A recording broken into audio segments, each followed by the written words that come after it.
유럽에서는 생태계를 파괴하는 식물계의 악마라 불리우는 이것이 있습니다. 그런데 한국에서는 이 나무를 일부러 수백만 그루나 심는다는데요. 이 믿을 수 없는 이야기를 듣고 한 영국 교수가 직접 진실을 밝히겠다며 한국행 비행기에 올랐습니다. 하지만 그가 산속에서 본 건 상상조차 못했던 장면이었죠. 과연 무엇이 그의 인생을 바꾸었는지 이야기 바로 시작하겠습니다. 제 이름은 리처드 바우만이고 영국의 한 대학교의 식물과학과에서 학생들을 가르치고 있어요. 사람들은 저를 그린 저지라고 불렀어요. 왜냐하면 저는 평생을 제자리에 있으면 안 되는 나무들을 찾아내는 일에 바쳤거든요. 어떤 나무들은 파티에 초대받지 않고 온 손님들 같아요. 아무도 원하지 않는 곳에 나타나서 음식을 다 먹어치우고 분위기를 망치거든요. 제 사무실은 오래된 벽돌 건물 3층에 있었어요. 벽에는 전 세계 곳곳에서 나쁜 나무들이 퍼져나가는 모습을 보여주는 지도들이 붙어 있었어요. 손상된 숲들의 사진과 두꺼운 연구서들, 그리고 이런 나무 범죄자들을 잡아낸 공로로 받은 상들이 있었죠. 매일 아침 차를 마시면서 나무들이 문제를 일으키고 있다는 보고서들을 읽었어요. 마치 범죄를 해결하는 탐정이 된 기분이었지요. 다만 제가 쫓는 범죄자들은 마스크와 총 대신 뿌리와 잎을 가지고 있었죠. 나무들도 불량배가 될 수 있어요 라고 학생들에게 말하곤 했어요. 다른 나무들의 햇빛을 훔쳐가죠. 물을 다 가져가 버려요. 토양을 바꿔서 다른 식물들이 자랄 수 없게 만들어요. 제가 가장 미워했던 건 아카시아 나무였어요. 이 나무는 북미에서 온 건데 병처럼 빠르게 유럽 전체에 퍼져나갔어요. 아카시아 나무가 자라는 곳마다 수백 년 동안 그곳에서 살아온 아름다운 참나무와 소나무들을 밀어냈어요. 저는 이런 일이 일어나는 걸 직접 봤어요. 독일에서는 아카시아 나무들이 숲 전체를 점령했어요. 프랑스에서는 포도 농장을 파괴했어요. 이탈리아에서는 토양을 질소로 너무 비옥하게 만들어서 고대부터 그곳에서 자라던 야생화들을 죽였어요. 아카시아 나무는 파괴자이고 반드시 막아야 할 초록색 침입자들이었어요. 저는 이런 아카시아 나무에 대해 책을 2권이나 쓰고 전 세계 대학을 다니며 강연을 했어요. 정부에서는 아카시아 나무의 수를 조절하는 연구를 저에게 의뢰했어요. 그러다가 제 인생을 완전히 바꿔놓은 3월의 그 화요일 아침이 찾아왔어요. 책상에 앉아서 아카시아 나무에 관한 3번째 책 작업을 하고 있는데 제 조교 사라가 사무실로 급히 뛰어들어왔어요. 바우만 교수님, 그녀는 걱정스러운 목소리로 말했어요. 한국에서 온 이 보고서를 보셔야 할 것 같아요. 한국? 솔직히 저는 한국에 대해 잘 몰랐어요. 가본 적도 없었고요. 제 머릿속에서 한국은 그냥 아시아 어딘가에 있는 작은 나라였고 자동차와 전자제품을 만드는 곳이었어요. 사라가 보고서를 제 책상에 놓았어요. 여기서는 아카시아 나무가 실제로 한국 환경에 도움이 되고 있다고 해요. 한국 산림청에서는 아카시아 나무를 이용해서 꿀을 만들고 손상된 땅을 복구한다고 하네요. 타이핑을 멈추고 사라를 쳐다봤어요. 그럴 리가. 하지만 그 보고서를 읽으니 의구심이 생겼어요. 페이지에 적힌 글들이 제게는 전혀 이해가 안 됐어요. 이 보고서에 따르면 한국 사람들이 일부러 아카시아 나무를 수백만 그루나 심었다는 거예요. 전쟁과 벌목으로 손상된 산을 치유하기 위해 이 나무들을 사용하고 있다고 했어요. 아카시아 꽃으로 꿀을 만들고 있고요. 심지어 아카시아 목재로 가구까지 만들고 있다고 했어요. 한국 과학자들은 분명히 자기들이 뭘 말하고 있는지 모르는 것 같군. 사라가 바닥에 흩어진 종이들을 주었어요. 하지만 교수님, 여기에 사진과 과학적 데이터도 있어요. 좀 더 자세히 살펴봐야 하는 거 아닐까요? 됐다니까. 차잔이 튀어오를 정도로 책상을 주먹으로 쳤어요. 내가 30년이 넘게 연구해온 분야라고. 나는 그 나무들이 악마라는 걸 수십 번 증명해냈다고. 화가 났지만 동시에 걱정도 되었어요. 제가 그동안 연구해온 것에 다른 관점이 생긴 거예요. 그 다음 일주일 동안 아무것도 집중할 수 없었어요. 계속 그 보고서 생각만 났어요. 밤. 동료들이 제가 답할 수 없는 질문들을 하기 시작했어요. 리처드, 이 한국 상황에 대해 들었어요? 이런 식으로 말하면서요. 누군가를 보내서 조사해봐야 하는 거 아닐까요? 제가 뭘 해야 하는지 알았어요. 직접 한국에 가서 이 보고서가 말도 안 된다는 걸 증명해야 했어요. 제가 여전히 아카시아 나무 분야 최고의 전문가라는 걸 세상에 보여줘야 했어요. 제 명성과 평생의 연구를 지켜야 했어요. 저는 주간회의 때 연수 출장으로 한국에 가겠다고 말했어요. 이 소위 도움이 된다는 아카시아 나무들을 제 눈으로 직접 보고 제 연구에 반영하겠어요. 모든 사람이 고개를 끄덕이며 행운을 빌어줬어요. 제가 이 미스터리를 해결하고 아카시아 나무가 여전히 적이라는 걸 증명할 거라고 믿었어요. 한국으로 가는 비행기 여행은 제 인생에서 가장 긴 13시간이었어요. 좁은 좌석에 앉아서 제가 그간 쓴 책들과 연구들을 다시 훑어보았어요. 그리고 연설할 내용도 다듬었지요. 하지만 인천공항에서 비행기에서 내렸을 때 한국이 뜨겁고 습한 공기의 파도처럼 저를 덮쳤어요. 모든 게 달랐어요. 간판들은 제가 읽을 수 없는 한글로 되어 있었어요. 언어의 소리는 제가 한 번도 들어본 적 없는 음악 같았어요. 정장과 화려한 옷을 입은 사람들이 휴대폰으로 빠르게 통화하면서 제 옆을 지나갔어요. 길을 잃고 혼란스러웠어요. 괜히 왔다는 생각도 들었고요. 렌터카를 빌려서 신비로운 아카시아 숲이 있다는 상간마을 단양으로 향해 운전을 시작했어요. 첫 1시간 동안은 제가 예상했던 것을 정확히 봤어요. 고속도로와 아파트 건물, 공장들이 있는 분주하고 현대적인 나라 말이에요. 봐, 혼자 말했어요. 한국은 그냥 또 다른 산업국가야. 유럽처럼 오래 가꿔진 숲은 없어 보이는데. 하지만 서울에서 더 멀리 운전해 갈수록 이상한 일이 일어나기 시작했어요. 콘크리트 건물들이 작아졌어요. 고속도로 양쪽으로 녹색 언덕들이 나타났어요. 그리고 산길의 커브를 돌았을 때 제가 차를 세우고 멈추게 만든 광경을 봤어요. 산들이었어요. 제가 바라보는 모든 곳에 울창하고 건강한 숲으로 덮인 산들이 있었어요. 나무들이 너무 푸르러서 오후 햇살에 거의 빛이 나는 것 같았어요. 저는 그 끔찍한 아카시아 나무들에 의해 파괴된 손상되고 추한 풍경을 볼 것으로 예상했어요. 대신 제 인생에서 본 것 중 가장 아름다운 숲들 중 하나를 보고 있었어요. 그러다가 정말 아름다운 풍경이 눈에 들어왔지요. 산 전체가 하얀 꽃으로 덮여 있었어요. 늦봄임에도 불구하고 눈처럼 보이는 수백만, 수천만 개의 하얀 꽃들이요. 달콤하고 꿀같은 향기가 차 창문을 통해 들어와서 저를 어지럽게 만들었어요. 그 꽃들이 뭔지 정확히 알고 있었어요. 아카시아 꽃이었어요. 하지만 어떻게 이렇게 아름다울 수 있을까요? 어떻게 이렇게 향기로울 수 있을까요? 유럽에서는 항상 아카시아 나무를 추한 침입자로 봤어요. 여기서는 동화에서나 나올 법한 모습이었어요. 말도 안 돼, 떨리는 목소리로 혼잣말이 나왔어요. 아카시아 나무는 주변의 모든 식물은 죽고 황폐해져야 하는데 이게 무슨 일이지? 마침내 단양에 도착했을 때 미리 약속한 박 박사와 만날 수 있었어요. 바우만 교수님. 완벽한 영어로 말했어요. 한국에 오신 걸 환영해요. 그때 전화로 인사드린 박윤영이에요. 아카시아 나무에 대한 교수님의 모든 책을 읽었어요. 인상 깊은 연구라고 생각합니다. 넥타이를 바로잡고 중요한 사람처럼 보이려고 했어요. 네, 만나서 반갑습니다. 박 박사의 미소가 더욱 커졌어요. 교수님을 만나게 되어 너무 기뻐요. 아주 특별한 분을 소개해드리고 싶어요. 박준호 씨라는 분인데 50년 전에 이 아카시아 나무들을 직접 손으로 심으신 분이에요.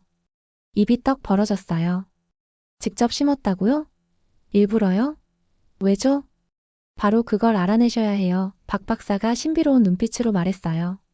다음 날 아침 저희는 피어나는 아카시아 나무들 사이로 끝없이 올라가는 것 같은 구불구불한 산길을 차로 올라갔어요.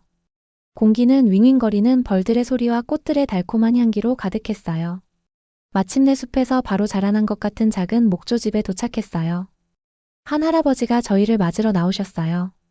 박 박사가 부드럽게 통역을 해주었어요. 50년 전에는 부드럽고 조용한 목소리로 시작하셨어요. 이 산들이 완전히 달라 보였어요. 나무가 하나도 없었거든요. 그냥 매늪과 바위뿐이었어요. 시야를 가리게 아무것도 없어서 아주 멀리 볼 수 있었어요. 주변에 울창하고 푸른 숲을 황량한 불모지로 상상해 보려고 했지만 불가능해 보였어요. 한국 전쟁은 끝났지만 우리 산들은 파괴되어 있었어요. 박준호 씨가 계속 말씀하셨어요. 군인들이 땔감과 건축 자재를 위해 나무를 모두 베어버렸거든요. 폭우가 오면 물이 마을을 파괴하는 끔찍한 산사태로 모든 흙을 쓸어가 버렸어요. 그 어려운 시절을 회상하시면서 목소리가 슬퍼졌어요. 비가 안 오면 우물이 말라버렸어요. 손상된 토양에서는 아무것도 자랄 수 없어서 사람들이 굶주리고 절망했어요. 우리의 아름다운 산들이 우리의 적이 되어버렸어요.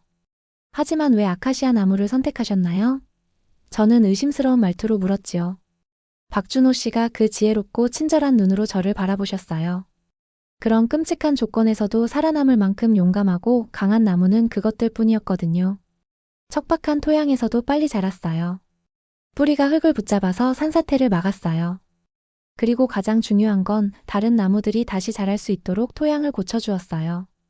그건 과학적으로 불가능해요. 라고 말하기 시작했는데 박준호 씨가 이미 숲속으로 걸어가고 계셨어요. 오세요, 말씀하셨어요. 마음을 바꿔줄 걸 보여드리게요. 그 숲에서 본 것이 저를 혼란과 경이로움으로 어지럽게 만들었어요. 키 큰 아카시아 나무들 아래에서 참나무와 소나무가 오랜 친구처럼 함께 자라고 있었어요. 숲 바닥은 야생화와 고사리로 덮여 있었어요. 새들이 머리 위가지에서 노래했고 나비들이 햇빛이 비치는 곳에서 춤을 췄어요. 저는 토양을 테스트하기 시작했어요. pH 수치는 완벽했어요. 질소 함량은 균형이 잡혀 있었어요. 모든 게 건강하고 잘 자라고 있었어요. 이건 불가능해요. 중얼거렸지만 테스트 결과가 제 눈앞에 있었어요. 40년 만에 처음으로 아카시아 나무에 대해 제가 믿었던 모든 것이 틀렸을지도 모른다는 생각이 들기 시작했어요. 그날 밤 거의 잠을 못 잤어요. 제 뇌가 고장나서 다시 시작하려고 하는 컴퓨터 같았어요. 박준호 씨의 숲에서 본 모든 것이 40년간의 제 과학적 믿음에 어긋났어요. 어떻게 아카시아 나무가 다른 나무들의 성장을 도울 수 있을까요? 어떻게 손상된 땅을 파괴하는 대신 치유할 수 있을까요? 다음 날 아침 박 박사가 흥분한 미소를 지으며 저를 데리러 왔어요. 오늘은 바우만 교수님께서 어제보다 더욱 놀라실 분을 만나게 될 거예요. 피어나는 아카시아 나무들이 늘어선 더욱 아름다운 산길을 차로 달렸어요. 꽃들의 달콤한 향기가 차 안을 가득 채웠고 저도 모르게 깊게 숨을 들이쉬고 있는 제 자신을 발견했어요. 30분쯤 지나자 이상한 소리가 들리기 시작했어요. 저 윙윙거리는 소리가 뭐예요? 창문을 내리면서 물었어요. 저건 박 박사가 활짝 웃으며 말했어요. 아주 행복한 만마리 벌들의 소리예요. 다음 커브를 돌자 큰 소리로 헉하고 숨이 막히는 광경을 봤어요. 하얀 아카시아 꽃으로 덮인 언덕에 수백 개의 나무 상자들이 흩어져 있었어요. 그리고 꽃들과 상자들 사이를 날아다니는 건 제가 평생 본 것보다 많은 벌들이었어요. 햇빛에서 춤추는 황금빛 구름 같았어요. 50대쯤 되는 남자가 보호망이 씌워진 하얀 모자와 재킷을 입고 저희 쪽으로 걸어왔어요. 모자를 벗었을 때 큰 미소를 짓고 있는 걸 볼 수 있었어요. 바우만 교수님, 재벌 왕국에 오신 걸 환영해요. 저는 최성진이고 저희 가족은 3대째 양봉을 해오고 있어요. 주변의 놀라운 장면을 멍하니 바라봤어요. 이 모든 벌들이 아카시아 꽃 때문에 여기 있는 거예요? 하나도 빠짐없이요, 최 씨가 자랑스럽게 말했어요. 매년 봄 아카시아 나무가 꽃을 피울 때는 상상할 수 있는 가장 놀라운 축제 같아요. 벌들이 해 뜨는 때부터 해질 때까지 이 꽃들에서 꿀을 모아요. 저를 나무 상자 중 하나로 가까이 안내했어요. 그분이 주신 보호 장비를 통해서 황금빛 벌집으로 가득한 틀 위를 기어다니는 수천 마리의 벌들을 볼 수 있었어요. 윙윙거리는 소리가 너무 커서 제 가슴에서 진동이 느껴졌어요. 이건 정말 놀라워요. 속삭였어요. 하지만 유럽에서는 아카시아 나무가 위험한 침입자라고 배워요. 최 씨가 웃었어요. 위험하다고요? 이 나무들은 우리의 가장 좋은 친구예요. 이 나무들이 없으면 저희 가족은 생계를 꾸릴 방법이 없을 거예요. 상자 중 하나를 열고 아침 햇살에 액체 황금처럼 빛나는 꿀이 뚝뚝 떨어지는 틀을 꺼냈어요. 이 꿀이 한국 전역의 수천 가족을 먹여 살려요. 한국 꿀의 70%가 아카시아 꽃에서 나와요. 그러고 나서 작은 양의 꿀을 나무 숟가락에 긁어서 저에게 내밀었어요. 이걸 맛보세요, 교수님. 이게 바로 아카시아 나무의 진가랍니다. 보호 마스크를 올리고 숟가락을 입에 넣었어요. 그 꿀은 제가 지금까지 맛본 것과는 전혀 달랐어요. 달콤하고 꽃향기가 났으며 봄 그 자체의 정수를 담은 것 같은 맛이었어요. 너무 맛있어서 실제로 눈을 감고 놀라움의 작은 소리를 냈어요. 놀라운 맛이군요. 경이로움이 가득한 목소리로 말했어요. 그리고 이 모든 게 교수님이 위험하다고 부르는 나무들 덕분이에요. 최 씨가 부드럽게 말했어요. 나무 그루터기에 털썩 앉았어요. 갑자기 다리에 힘이 빠졌어요. 세상에 대해 제가 안다고 생각했던 모든 것이 뒤바뀌고 있었어요. 이건 그냥 나무들이 아니었어요. 수천 명의 사람들에게는 삶의 방식 전체의 기초였어요. 교수님, 최 씨가 제 옆에 앉으며 말했어요. 아마 나무들도 사람들 같을 거예요. 어디에 있고 어떻게 대접받느냐에 따라 좋을 수도 나쁠 수도 있죠. 그날 오후 박 박사는 제 뇌를 혼란과 흥분으로 돌게 만드는 더욱 놀라운 것들을 보여줬어요. 폭풍 동안 농작물을 보호하는 천연 방풍림으로 아카시아 나무를 사용하는 농장들을 방문했어요. 농부들은 나무의 깊은 뿌리가 폭우 동안 토양 침식을 어떻게 막는지 보여줬어요. 위험한 산사태를 막기 위해 아카시아 나무를 심은 산비탈들도 봤어요. 이 나무들을 심기 전에는 한 농부가 말했어요. 폭우가 올 때마다 산비탈이 무너졌어요. 이제 우리 마을은 안전해요. 아카시아 목재로 아름다운 가구를 만드는 목각 장인들도 만났어요. 목재는 강하고 가벼웠으며 흐르는 물 같은 멋진 무늬가 있었어요. 아카시아 목재는 테이블과 의자를 만들기에 완벽해요. 한 장인이 설명했어요. 썩거나 쉽게 부서지지 않고 보기에도 아름다워요. 어디를 가든 사람들은 아카시아 나무가 어떻게 자신들의 삶을 더 좋게 만들었는지에 대한 이야기들을 가지고 있었어요. 아이들은 뜨거운 여름날 나무 그늘에서 놀았어요. 예술가들은 매년 봄산을 덮는 하얀 꽃들의 그림을 그렸어요. 심지어 의사들도 아카시아 꿀이 목이 아프고 기침하는 사람들을 돕는 전통의학에 사용된다고 말했어요. 유럽에서는 아카시아 나무가 불량배일지도 몰라요. 석양이 꽃피는 산들을 분홍색과 금색으로 물들이는 걸 바라보며 박 박사가 설명했어요. 하지만 한국에서는 친구로 환영했어요.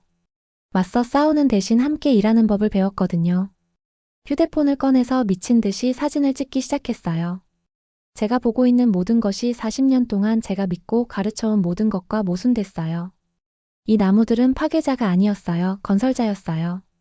침입자가 아니었어요. 치유자였어요. 이것에 대해 세상에 알려야 해요. 감정에 떨리는 목소리로 속삭였어요. 하지만 먼저 제가 훨씬 더 중요한 일을 해야 한다는 걸 깨달았어요.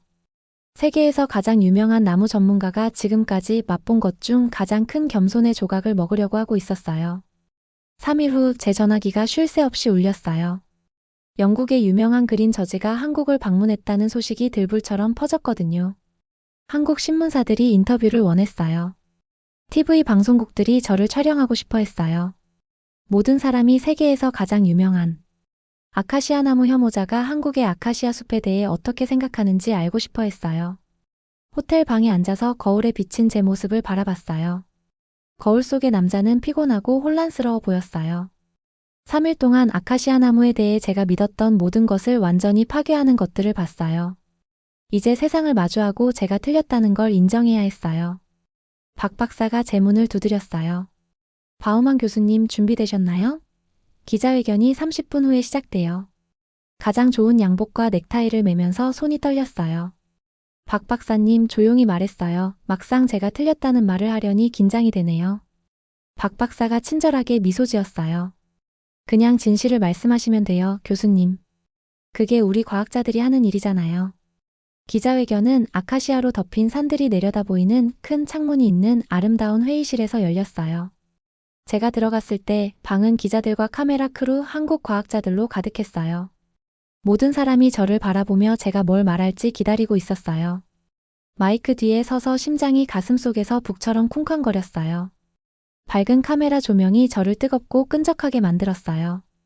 잠깐 동안은 아무 말도 할 수 없었어요. 그러다가 창밖에 그 아름다운 하얀 꽃이 핀 산들을 바라봤고 박준호 씨의 친절한 눈과 최 씨의 황금빛 꿀, 그리고 제 무지에 대해 그렇게 참을성 있게 대해준 모든 한국 사람들을 기억했어요.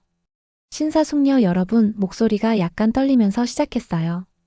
제 이름은 리처드 바우만입니다. 40년 동안 저는 침입성 아카시아 나무 분야의 세계 최고 전문가로 알려져 왔습니다. 방이 완전히 조용해졌어요. 바늘 떨어지는 소리도 들릴 수 있을 정도였어요. 저는 3일 전에 한국 과학자들이 아카시아 나무에 대해 틀렸다고 믿으며 한국에 왔습니다. 그렇지만 틀린 건 저의 생각이었습니다. 군중 사이로 웅성거림이 일어났어요. 어떤 사람들은 충격받은 것 같았어요. 다른 사람들은 호기심 어린 표정이었어요. 한국은 세상의 다른 어떤 나라도 해내지 못한 일을 성취했습니다. 목소리가 더 강해지면서 계속했어요. 다른 곳에서는 문제를 일으키는 나무를 가져다가 여러분의 가장 위대한 자연 보물 중 하나로 바꿔놓았습니다. 잠깐 멈추고 카메라를 직접 바라봤어요. 저는 40년 동안 과학자였지만 가장 중요한 교훈을 잊고 있었습니다. 과학은 단지 사실과 숫자에 관한 것이 아닙니다. 다른 장소에서 다른 방식으로 사물들이 어떻게 함께 작동하는지 이해하는 것입니다. 감정으로 목소리가 갈라졌어요. 한국 사람들은 단지 아카시아 나무를 심은 것이 아닙니다. 환영했어요. 그들로부터 배웠어요. 그들을 중심으로 삶을 구축했어요. 잠재적인 적을 사랑받는 친구로 바꿔놓았어요. 그러고 나서 제 전체 직업 경력에서 한 번도 해본 적 없는 일을 했어요. 마이크에서 물러나서 한국 사람들로 이루어진 청중을 마주하고 한국 사람들이 존경을 표하기 위해 하는 것을 본 그대로 깊이 허리를 숙였어요. 제 편견과 무지에 대해 한국 국민들께 사과드립니다. 속삭이는 것보다 겨우 큰 목소리로 말했어요.